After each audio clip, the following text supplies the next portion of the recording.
What is up, everybody? I am Joseph. This is Joseph's Place, and welcome to this video. In this video, I'm going to be talking about Crack the Clue and kind of just give a really general overview of what's confirmed and what we know to kind of just give an introduction into Crack the Clue if you're not sure what's going on.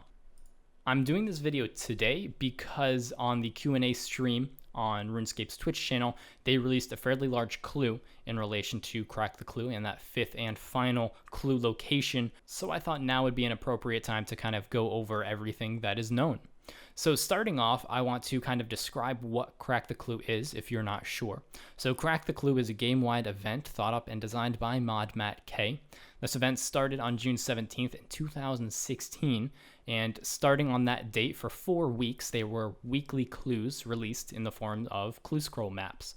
Each of these maps led to a specific area that, when you dug at them, revealed a piece of clue hunting gear.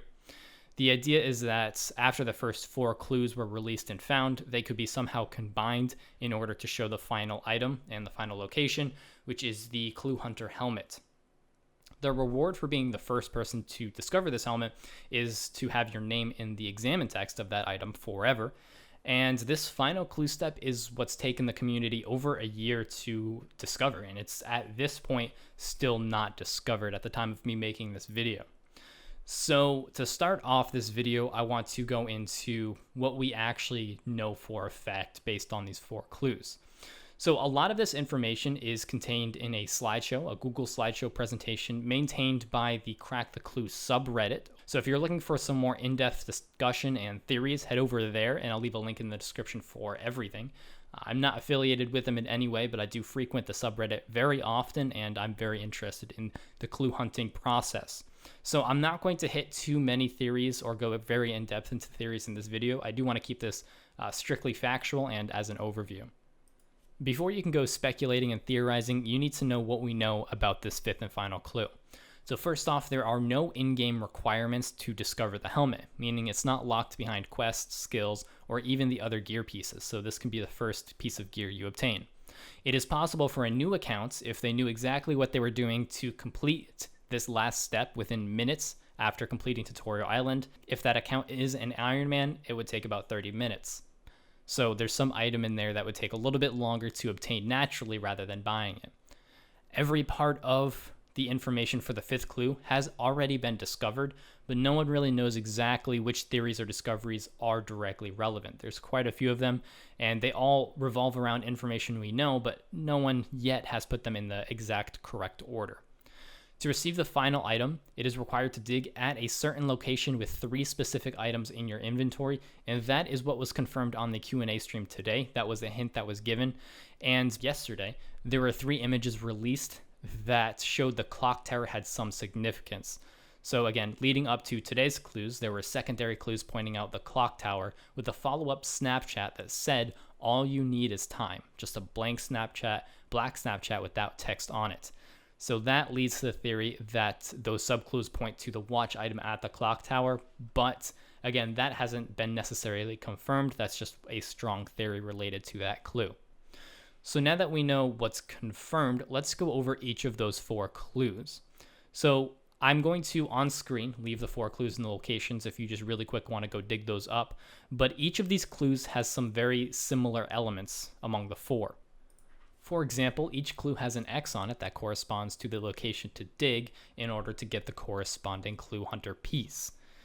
In addition to these X's, there are also these markings, and when these markings are overlaid, they spell out 10N5W, with the second horizontal line in the F having 2 bars instead of just 1.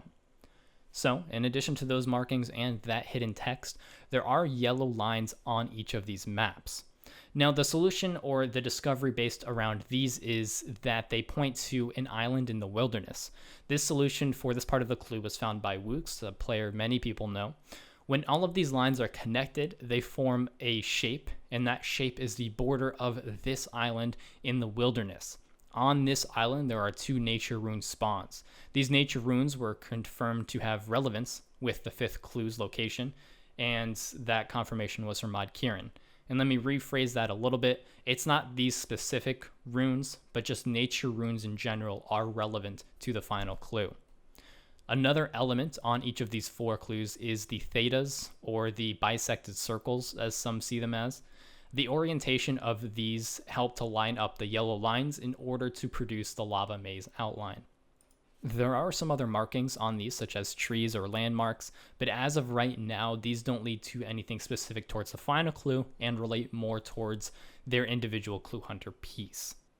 So that is what we know about the 4 individual clues. Again, the letters spelling out 10N, 5W, the yellow lines on the maps which lead to the Nature Rune Island in the lava maze are connected to the lava maze, the thetas which helped to build those yellow lines, and then some miscellaneous landmarks.